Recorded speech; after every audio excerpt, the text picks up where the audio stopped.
In the 1600s, Spanish was the dominant language used in government, education, and trade across the Philippines.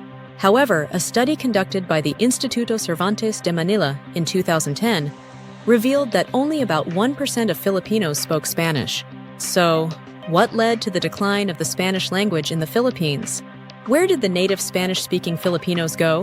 In the late 1800s, Catalan lawyer Don Luciano de la Rosa conducted research and found that roughly 60% of Filipinos at the time could speak Spanish as a second language, while around 10% used it as their first language. However, these numbers declined significantly due to a series of wars and historical events. One major factor was the Philippine-American War.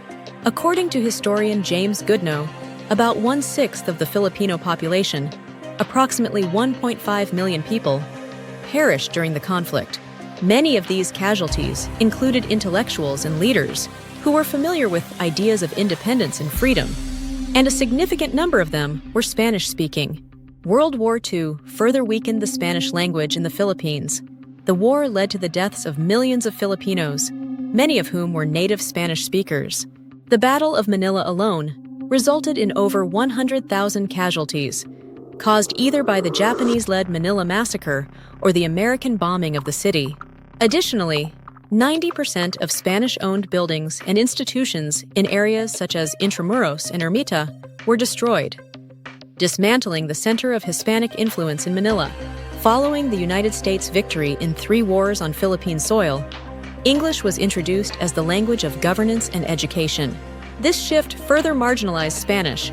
The American-implemented education system played a significant role in this language transition. While it contributed to literacy and development, it also promoted narratives that led to negative perceptions of Spanish culture and history among Filipinos.